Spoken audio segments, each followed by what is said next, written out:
Recipe খাওয়ার পরে 7 দিন আমি অজ্ঞান ছিলাম।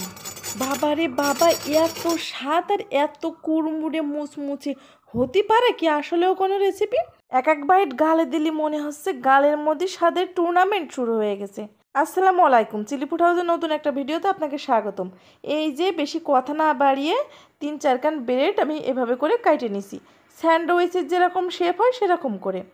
এরপর বেশি না, 1-1.5 চামচ কড়াইতে তেল দিয়ে দিলাম, আর একটা মিডিয়াম সাইজের পেঁয়াজ কুচি, একটা কাঁচামরিচ কুচি খুব ভালো মতন লাল লাল করে ভেজে নিচ্ছি। এই যে একটু লবণ আর একটু হলুদের গুঁড়ো দিয়ে ভালো করে মিশিয়ে নিয়ে এরপরে দিয়ে দিছি সিদ্ধ করে রাখা আলুটা ম্যাশ করে নিলাম, আর নিয়েছি কিছুটা ধনিয়া পাতা কুচি।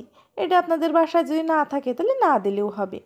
এখন উঠোয় রেখে নিয়ে নিচ্ছি 2 চামচ বেসন, 1 চামচ চালের গুঁড়া আর 1 চামচ ময়দা। পরিমাণ মতো লবণ, হলুদ আর শুকনো মরিচের গুঁড়া দিয়ে দিলাম, আর খানিকটা দিয়ে দিলাম বেকিং পাউডার। আপনারা চাইলে এখানে খাবার সোডাও দিতে পারেন। অল্প অল্প করে পানি দিয়ে খুব সুন্দর একটা বেটার তৈরি করে নিচ্ছি, যেটা একদম পাতলাও হবে না, ঘনও হবে না। এরপরে নিয়ে নিচ্ছি সেই ব্রেডগুলো, এরপরে টমেটো সস লাগাই নিচ্ছি। 2টা সাইডে টমেটো সস লাগাই নিয়ে আমি আলুগুলো এভাবে আস্তে করে একটা চামচের সাহায্যে সুন্দর করে মেলাই দিচ্ছি। এরপরে যে ব্রেডটা কেটে রাখলাম সেটা সুন্দর করে দিয়ে দিলাম। হয়ে গেল। এভাবে করেই আমি সবগুলো করে নিছি। দেখেন খুব সহজ কিন্তু এটা করা, একদমই কঠিন না। এভাবে করে তৈরি করে নিতে পারেন।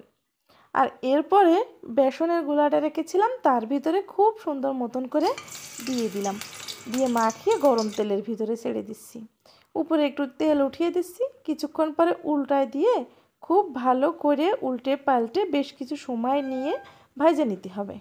আপনারা যদি চান এরকম করে ডিপ ফ্রিজ ফ্রোজেন করেও রাখতে পারেন। যখন দরকার লাগবে বাচ্চাদের টিফিনে হোক বা ইফতারের টাইমে হোক কিংবা বিকেলে একটু সন্ধ্যার নাস্তায় হোক, বের করে খেয়ে নেবেন। কতটা ক্রিস্পি কুড়মুড়ে মুচমুচে হয়েছে দেখেছেন? দেখেই কিন্তু জিহ্বায় জল চলে আসছে। আর এক এক বাইটে তো সেই মজা, একটু সস লাগাই নিলে তার কোনো কথাই নেই। একটা করে বাচ্চাদের টিফিনে দিয়ে দিবেন, খেয়ে ব্যাস পেট ভরে সাবার হয়ে যাবে। এরকম সহজ আর সিম্পল রেসিপি পেতে আমার পেজটা ফলো করে রাখবেন। ধন্যবাদ।